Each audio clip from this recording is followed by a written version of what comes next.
आज आपको विस्तार से बताते हैं श्री कृष्ण ने इतना अपमान क्यों सहन किया था। शिशुपाल भगवान श्री कृष्ण की बुआ का बेटा था। जन्म के समय शिशुपाल की 3 आंख और 4 हाथ थे, जिसे देखकर उनकी माता व पिता चिंता में पड़ गए और बच्चे को त्यागने का फैसला किया। लेकिन तभी एक आकाशवाणी हुई कि इस बच्चे का त्याग न करें और सही समय आने पर इसकी एक आंख व हाथ अपने आप गायब हो जाएंगे। मगर जिस व्यक्ति के जरिए ये चमत्कार होगा वो ही शिशुपाल की मृत्यु का कारण बनेगा। जब श्री कृष्ण ने अपनी बुआ से परेशान होने की वजह पूछी तो आकाशवाणी से जुड़ी सारी बातें उन्हें बताईं। साथ ही कृष्ण से यह भी वचन लिया कि वह उनके बेटे की गलती पर उसे माफ कर दे। ऐसे में बुआ को परेशान देखकर श्री कृष्ण ने कहा कि मैं शिशुपाल की 100 गालियां यानी 100 गलतियां माफ करूंगा, लेकिन 101 गलती पर उसे दंड भुगतना पड़ेगा। शिशुपाल क्यों करता था श्री कृष्ण का अपमान? शिशुपाल रुक्मणी के भाई रुक्म का प्रिय मित्र था और रुक्मणी से विवाह करना चाहता था।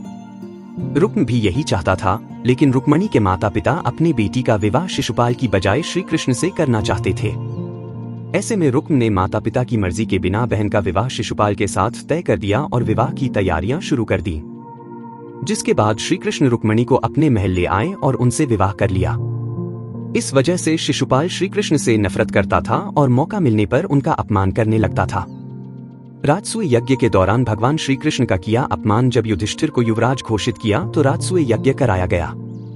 इस अवसर पर सभी संबंधियों और रिश्तेदारों को बुलाया गया। प्रतापी राजाओं को भी आमंत्रण दिया गया। इस मौके पर वासुदेव, श्री कृष्ण और शिशुपाल आमंत्रित किए गए थे। यहीं पर शिशुपाल का सामना भगवान श्री कृष्ण से होता है। भगवान श्री कृष्ण का युधिष्ठिर ने आदर सत्कार किया। यह बात शिशुपाल को रास नहीं आई और सभी के सामने खड़े होकर इसका विरोध करने लगा। उसका कहना था कि एक मामूली ग्वाले को इतना सम्मान क्यों दिया जा रहा है, जबकि इस अवसर पर कई वरिष्ठ और सम्मानीय जन मौजूद हैं।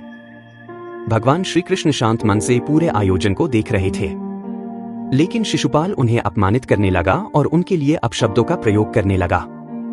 भगवान अपने वचन से बंधे हुए थे, इस कारण उसकी गलतियों को सहन करते जा रहे थे।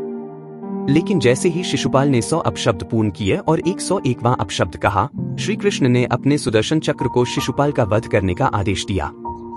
इस प्रकार शिशुपाल की मृत्यु हो गई।